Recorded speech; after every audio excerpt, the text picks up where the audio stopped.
गायत्री माता की, श्री गीता माता की, श्री भारत माता की, श्री गंगा माता की, श्री भोले बाबा की, श्री पवन सुत हनुमान की, श्री गुरुदेव भगवान की, धर्म की, अधर्म का, प्राणियों में, और विश्व का। हर हर महादेव। जय जय श्री राधे श्याम। सभा में उपस्थित हमारे सभी साधक वृंद और हमारे संस्कृत विद्यालय के सभी प्रिय छात्र वृंद, बड़ा ही ये सुहावना हमारे सबके लिए भव्य समय है, जो हम एक ऐसे लाभ को जो अपने भी लाभ देता है, इस लाभ से समाज को भी लाभ होता है और इस लाभ से भगवान भी प्रसन्न होते हैं। हमारा सबका जीवन कब सफल होता है,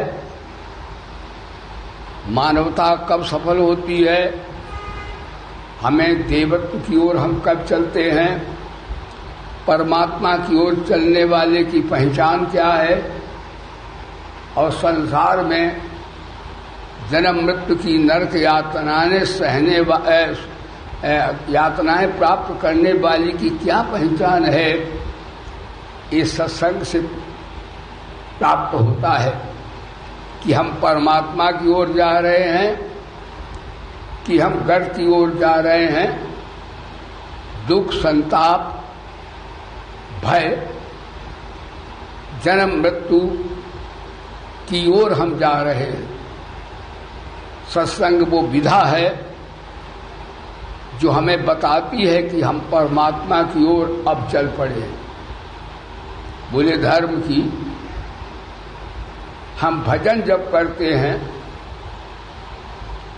भगवत स्मरण करते हैं, तब हम परमात्मा की ओर चल पड़ते हैं। वैसे भजधा सेवा के अर्थ में आती है, निष्काम भावे सेवा करना भजन कहा जाता है। लेकिन एक त्रिवेणी भजन की भी है। हमें आपको भगवान ने 3 शक्तियां प्रदान की हैं। करने की शक्ति, पूरा भजन, त्रिवेणी, ये सत्संग त्रिवेणी में अवगाहन है। गंगा यमुना त्रिवेणी में नहाओ, ये सत्संग जो है त्रिवेणी है। कैसी त्रिवेणी है? कहते महाराज राम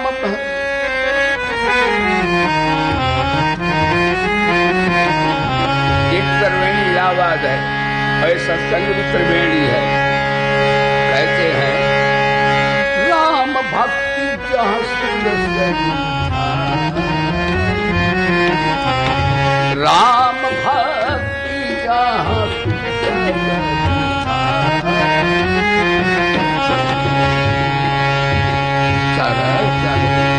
राम भक्ति जहाँ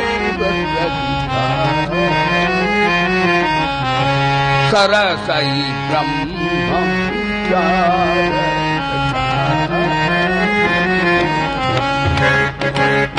श्री राम जय राम जय जय राम, श्री राम जय राम।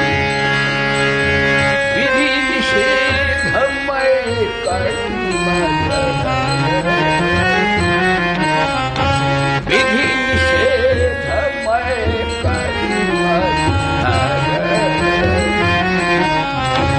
कर्म कथा रवि नंदन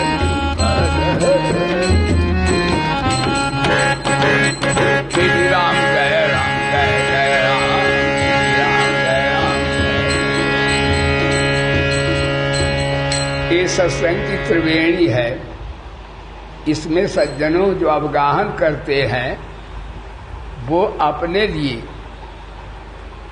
समाज के लिए और भगवान के लिए उपयोगी हो जाते हैं। धन्य है संसार में साधक वृंद जो स्वतः के लिए, समाज के लिए और परमात्मा के लिए उपयोगी हो जाए। उनका जीवन धन्य है, धन्य है। हमारे पास 3 शक्तियां दैव प्रभु से प्राप्त हुई हैं, सभी को प्राप्त है। भगवान पक्षपात नहीं करते। करने की शक्ति, जानने की शक्ति और मानने की शक्ति। करने की शक्ति कर्मयोग है, जानने की शक्ति ज्ञान योग है और मानने की शक्ति भक्ति योग है। यद्यपि किसी योग से आप चलें तो अनंत को आप प्राप्त कर लेंगे, कर्मयोग मार्ग से चले तो भी। निष्काम कर्म जब से आप प्रारंभ करते हैं तब से समझ लिए, आप समझे कि आपने पहला कदम ईश्वर की ओर रख दिया है, बोले धर्म की। ध्यान दीजिए, सकामता में तो योग होता नहीं, वो तो भोग होता है। जैसे ही आपने निष्कामता की ओर यानी निष्काम कर्म प्रारंभ किया, समझो उसी क्षण से आप ईश्वर की ओर चल पड़े हैं। ध्यान दीजिएगा, तो निष्काम कर्म शक्ति का यही सदुपयोग है कि हम साकार यानी हम अभी सकाम भाव से कार्य करते रहे। जितने जीवन में कर्म किए वो हमारा जीवन सफल नहीं हुआ। सकामता वाला व्यक्ति, भोग और ऐश्वर्य वाला व्यक्ति अवश्य दुखी होगा। जो संसार की वस्तुओं में संलिप्त है, नाशमान वस्तुओं से भी आकर्षण से है, भले वो संसार में सबसे बड़ा विद्वान भी हो सकता है, सबसे बड़ा वो धनवान भी हो सकता है, सबसे बड़ा वो बलवान भी हो सकता है, क्योंकि संसार की ओर उसकी वृत्ति है। परंतु एक बात अवश्य है, वो हिंसा से नहीं बच सकता। वो व्यक्ति हत्या अवश्य करेगा। मान लीजिए कोई व्यक्ति बलवान हो गया है, लेकिन उसके पास परमात्मा की निष्कामता भक्ति नहीं है, तो उस बल से वो समाज को दबाएगा, शोषण करेगा। उसकी विद्या विवाद के लिए होगी और धन इकट्ठा करेगा तो मद के लिए होगा। शक्ति दूसरों को दुख देने के लिए होगी, क्योंकि उसके अंदर सकामता भरी है, डाइन बैठी है। मान लीजिए धन अधिक हो गया तो धनवान हिंसा करेगा, बलवान भी हिंसा करेगा। यदि उसके अंदर ईश्वर की ओर चलने की भावना नहीं तो बिना हिंसा किए वो व्यक्ति बच नहीं सकता। भले ही सारी संपत्ति उसके पाप हो, भलाई दुनिया का बल उसके पास आ जाए, सारी विद्याएं उसके पास आ जाए, लेकिन हत्या वो अवश्य कर देगा। तो धन आएगा, बल आएगा तो शोषण करेगा, दबाएगा गरीबों। विद्या आएगी तो विवाद करेगा, उससे भी कल्याण नहीं करेगा वो। और धन आया तो उससे भी दबाएगा, रौब झांटेगा। धन आया तो क्या होगा पता है? खूब बढ़िया बढ़िया खाएगा, भोग भोगेगा। और शास्त्र कहता भोगे रोग भयम कुलेचित भयम। जो बार बार आदमी खाता है दिन भर, वो रोगी हो जाता है, रोगी व्याधि वाला। इसलिए प्राय धनी व्यक्ति रोगी होते हैं, क्योंकि वह दूसरे का ज्यादा इकट्ठा कर लेते हैं, खूब खाते हैं, तो रोगी हो जाते। ध्यान दो, तो ज्यादा इकट्ठा धन या जो भी संसारी वस्तुएं इकट्ठी की हैं, वो यदि आप निष्काम भाव से समाज की सेवा में नहीं लगाते तो आप अवश्य हिंसा कर रहे हैं।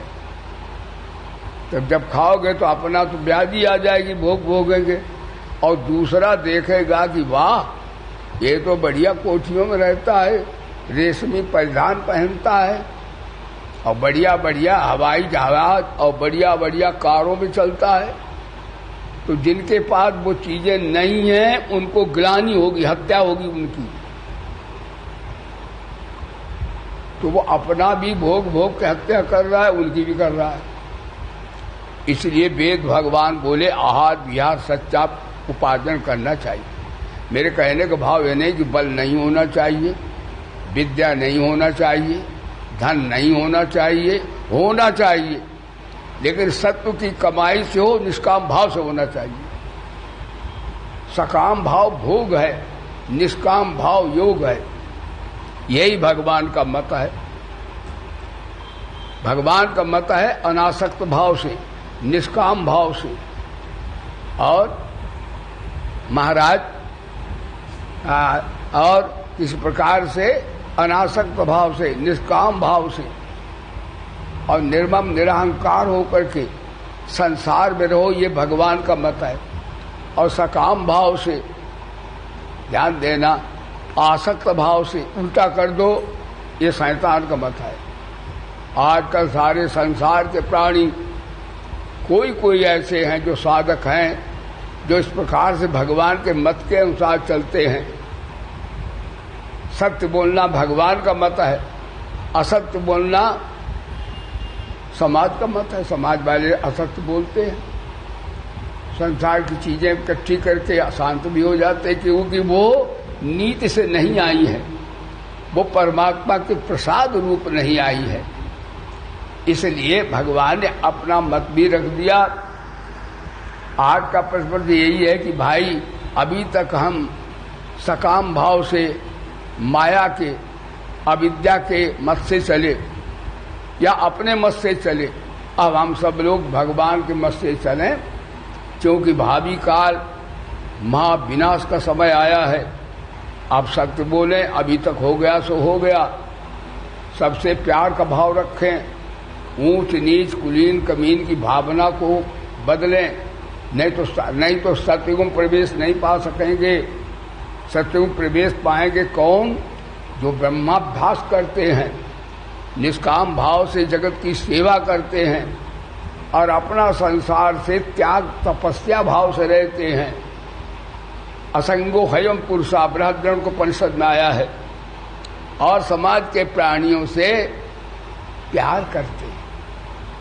प्रेम ही प्रकाश है, प्रेम ही विकास है, प्रेम ही आत्मा है, प्रेम ही परमात्मा है। और सकाम भाव वाला व्यक्ति प्रेम कर ही नहीं सकता। उसका प्रेम क्या होगा? मोह होगा, प्रेम नहीं होगा। प्रेम में देना होता है, लेना होता ही नहीं। कई कहते भैया तुम प्रेम करते हो, अमुक व्यक्ति से प्रेम है हमारा। कहते हाँ। कहते कोई लेन देन भी है क्या? कहते वो लेन देन है, प्रेम प्रेम कुछ नहीं। लेन दे दिया, थोड़ी देर के लिए जयकारा हो गया, ना दे दिया छयकारा हो गया, वो प्रेम नहीं होता। प्रेम वो होता है कितना भी कोई अहित करता हो, कितना बुरा चाहता हो और उसका भी कल्याण करे, चाहे उससे भी प्रेम करे, उसे प्रेम कहते हैं। प्रतिकूलता भी हो, विपरीतता भी हो, प्रकृति विरुद्ध भी हो, तो भी उसका कल्याण चाहे तो समझो वो ईश्वर से प्रेम करता है, क्योंकि वो शुभ अशुभ दोनों में अपने भगवान का भाव रखता है। बोले धर्म की कितनी बढ़िया बात, सत्संग की बात है। आप श्रवण कर रहे हैं, भगवान ने कहा देखो भाई, जो राग द्वेष किससे पैदा होते हैं? सकाम भाव से। और राग द्वेष जो ये मधु कैटभ है। आज दुनिया में महायुद्ध क्यों होने जा रहा है?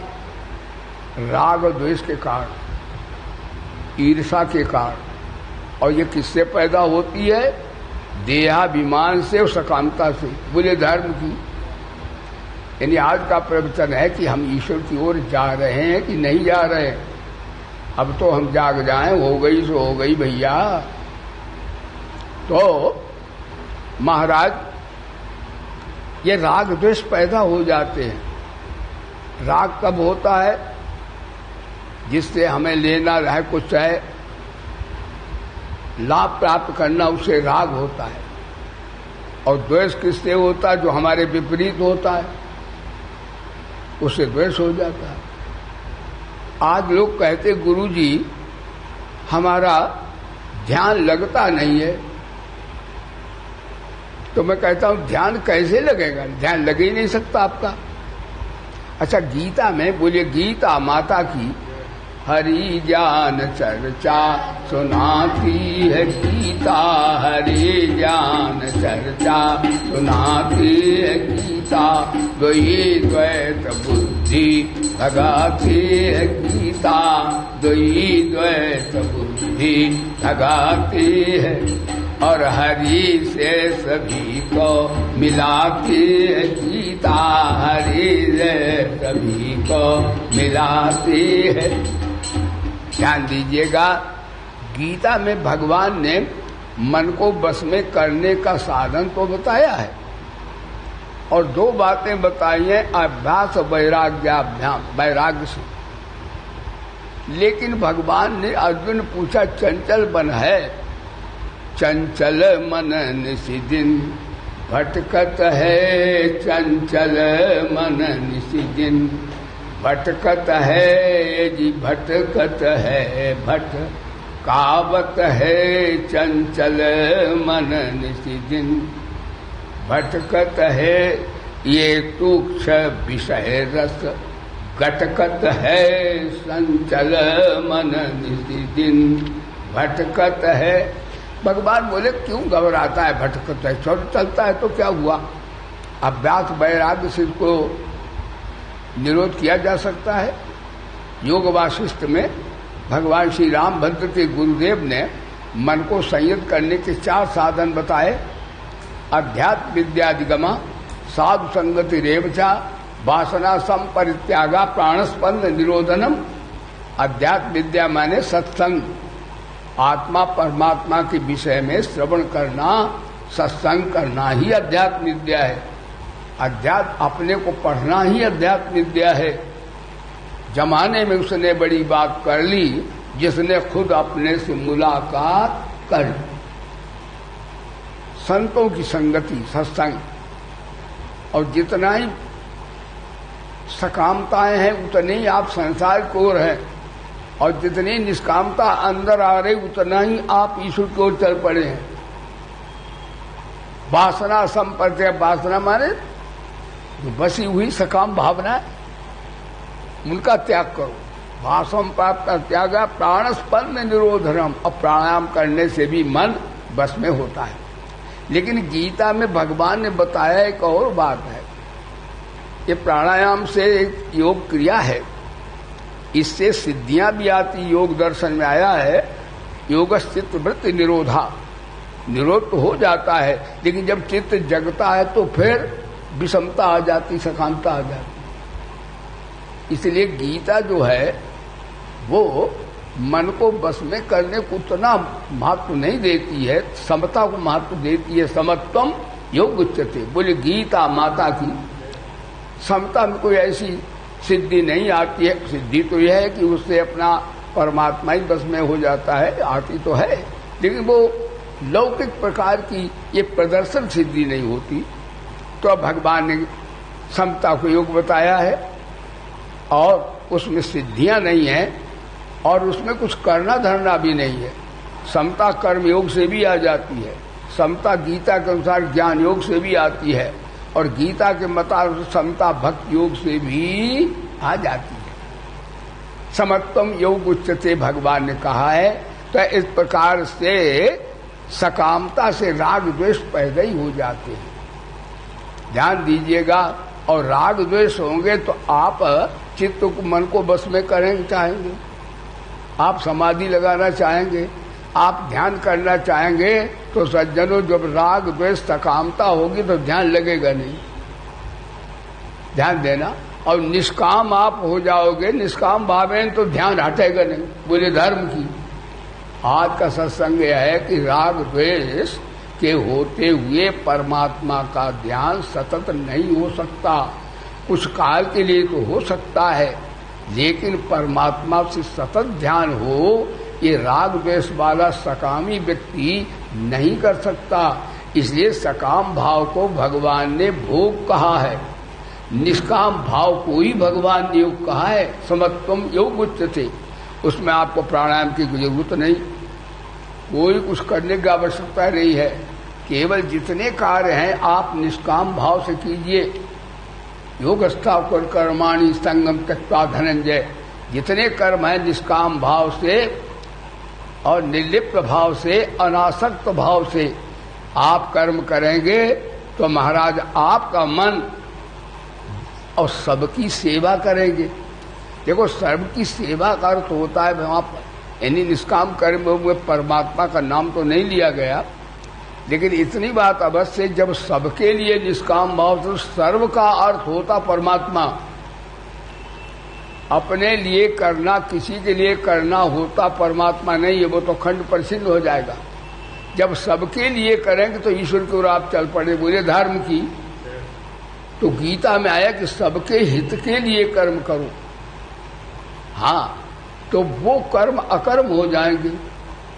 सबके हित के लिए कर्म करता है, अनासक्त भाव से कर्म करता है, सबका कल्याण चाहता है, उसकी वृत्ति जो होती है वो समता में आ जाती है, जड़ता से मुक्त हो जाता है। और दुनिया के उसके कार्य भी बढ़िया होता है। समता वाला व्यक्ति, उसके बाल बच्चे भी बढ़िया होंगे, उसके यहाँ धन भी बढ़िया आएगा, उसका स्वास्थ्य भी अच्छा रहेगा। ये न समझो कि निष्काम वाला बर्बाद हो जाएगा। लोग कई कहते महाराज है अपने हित के लिए न करें तो कैसे करें, वो समझ में नहीं आती बात। तो भगवान ने गीता में कहा कि तुम जितनी साधनाएं करते हो वे तुम्हें बुरा मत मानना, वे तुम्हारे राग द्वेष जो हैं, ध्यान यान जप तप सब खा जाते हैं। इसलिए भगवान ने कहा कि भाई देखो, एक बात है, कर्मयोग का प्रसंग चल रहे थे। भगवान बोले देखो भाई अर्जुन, एक बात मेरी बात सुनो। हाँ, ये प्रकृति प्रदत्त है, राग द्वेष रास्ते में बैठे हैं, इसलिए अपने स्वधर्म का, अपने कर्तव्य का पालन करना चाहिए। देखो, एक बात आज सत्संग की आपको नहीं बताएं, जैसे काम क्रोध लोभ मोह है, राग द्वेष है, आते हैं, सकामियों में आएंगे ये बच नहीं सकते। तो इनको साधना में आप कर सकते हैं। यदि विकृति, क्योंकि भगवान की प्रकृति भी, भगवान की जो वस्तु है वो किसी कारण से होती है। ये काम क्रोध लोभ मोह वैसे तो हमारी अज्ञान अविद्या से हैं ये, लेकिन हम कहते इनको भी अगर हम मान लें कि ये भगवान की ही बात है तो हम इनका सदुपयोग साधना में कर लें तो बड़ा बढ़िया हो जाए। जैसे काम है, अब काम का अर्थ होता है इच्छा, ध्यान देना। तो अगर इच्छा का हम साधना के रूप में कर दें, वैसे कामनाएं लटकाती भटकाती है, लेकिन इच्छा इतनी हो, क्या हो, ये इच्छा हो कि हम अच्छे काम करेंगे, ये इच्छा बढ़िया है। कामना, हाँ, कि हम बन लगाएंगे, आप प्याऊ करेंगे, अच्छे काम करेंगे, भंडारे करेंगे, तो ये इच्छा जो है सबकी सेवा वाली, ये काम का सदुपयोग है, हम सदुपयोग कर सकते हैं। हाँ, और ये लोभ का भी हम सदुपयोग कर सकते हैं। एक बार काम गया भगवान के पास, कहा भगवान मैं आपके भक्त के दिल में रह सकता हूं। भगवान बोले हाँ, उसकी इच्छा परमार्थ की है तो तू रह सकता है, लेकिन सदा नहीं रहेगा। उसके हृदय में सदा तो मैं निष्काम भाव से रहूंगा, लेकिन वो कामना का सदुपयोग कर सकता है, इच्छा से भंडारा करे, खिलावे सबके कल्याण की भावना करे, बढ़िया बात है। तो कामना रह सकती है। तो लोभ गया भगवान के भक्त के, भगवान से कहा आपके भक्त के दिल में मैं रह सकता हूं। भगवान बोले हाँ, और थोड़ा भगत पैदा करेगा, बढ़िया संचय थोड़ा कर लेगा, तो उससे वो बड़े बड़े सम्मेलन और यज्ञ आदि शुभकर्म करेगा, तो लोभ भी थोड़ी देर के लिए आ जाए तो लोभ का सदुपयोग हो जाएगा, तो ठीक है। लेकिन सदा तू नहीं रहेगा मेरे भक्त के दिल में, लोभ सदा नहीं रहे। भक्त अच्छे काम के लिए काम करता है, सब कुछ सबकी सेवा के लिए करता है। ध्यान दीजिए, क्रोध गया आपके भक्त के दिल में, मैं रह सकता हूं? भगवान बोले हाँ रह सकता है। क्रोध का भी सदुपयोग हो सकता है।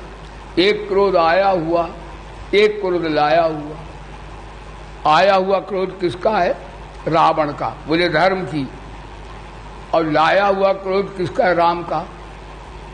तो लाया हुआ क्रोध जो है वो कल्याणकारक है।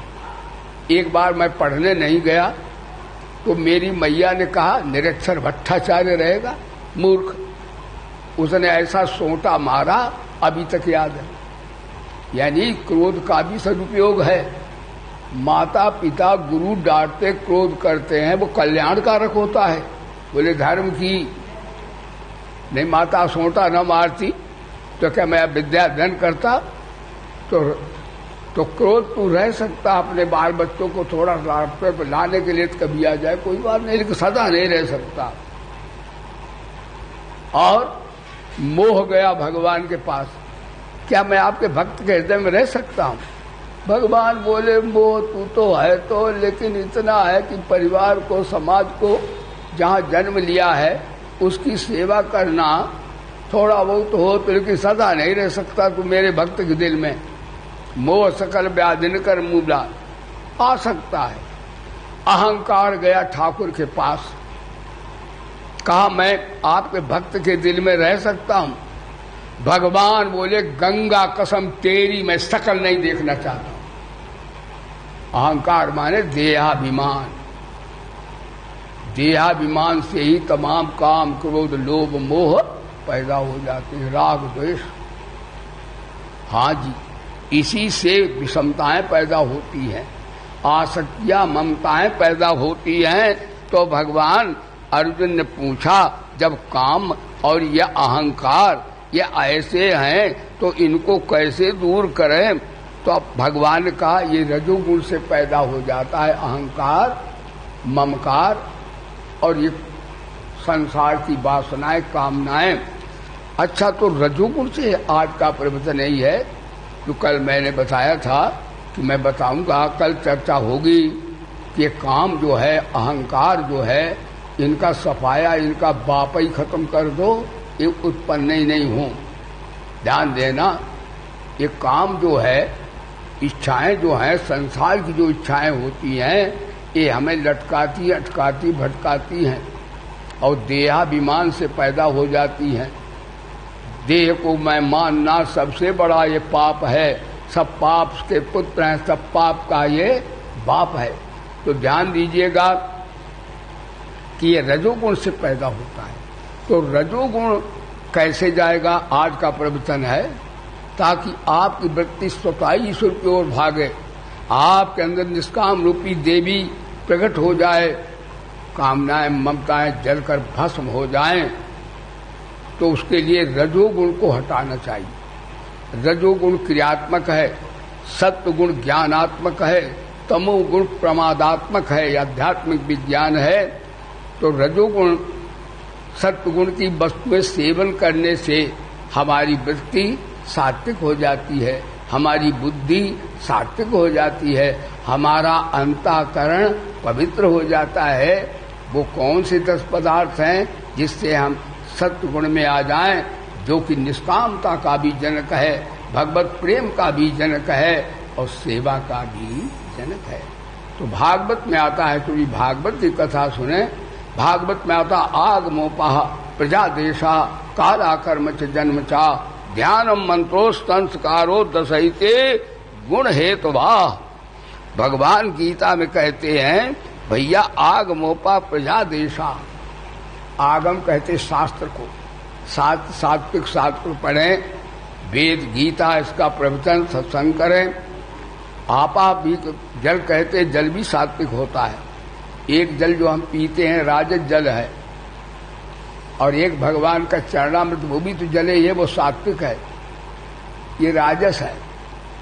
और जो शराब का बोतलों में रखी वो भी तो जले ही है। हजारों बह गए इन बोतलों के बंद पानी में।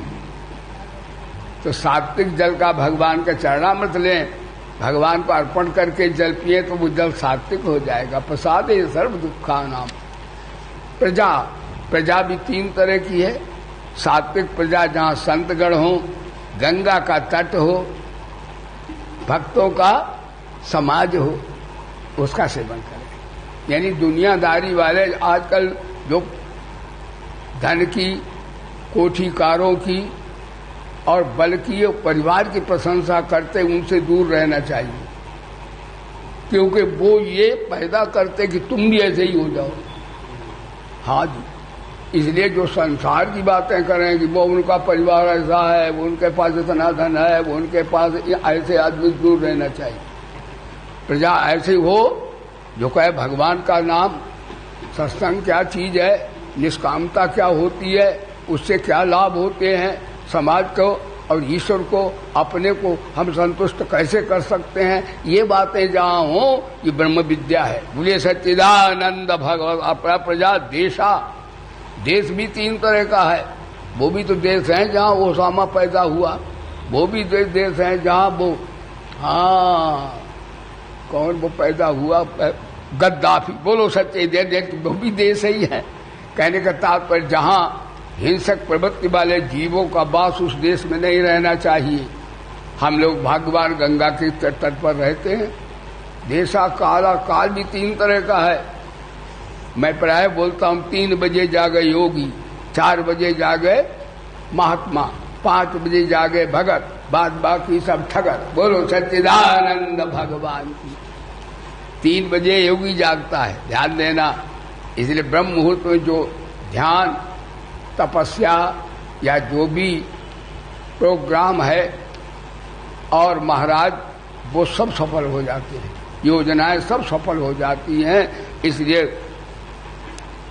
उस काल का सेवन करे।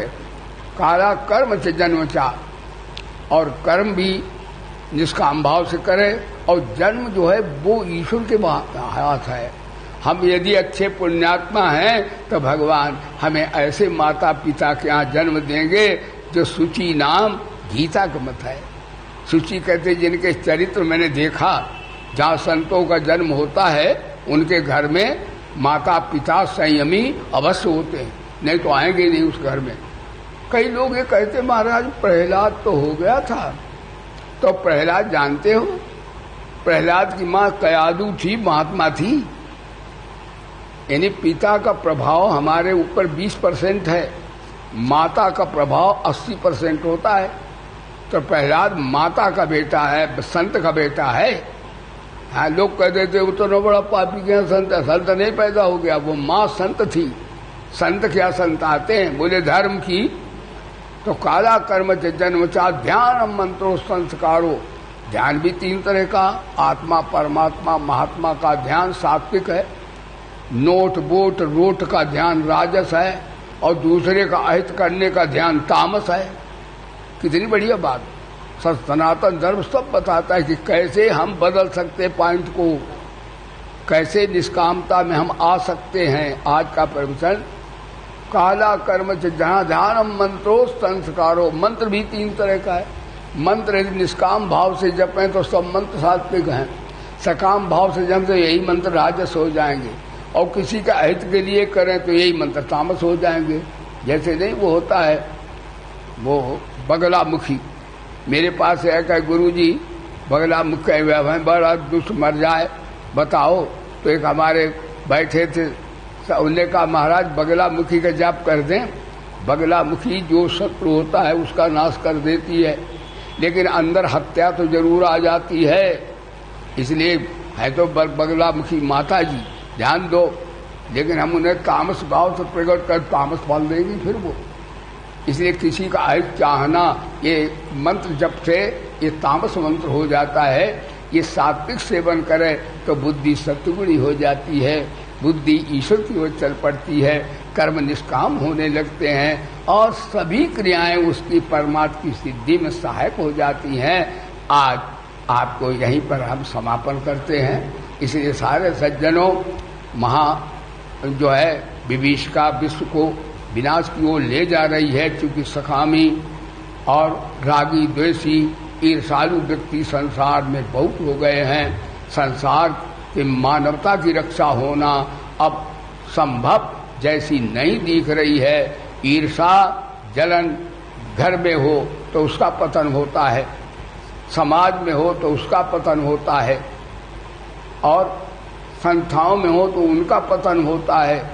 घर में हो तो घर का पतन होता है, राष्ट्र में हो तो राष्ट्र का पतन होता है, और विश्व में हो तो महायुद्ध हो जाता है।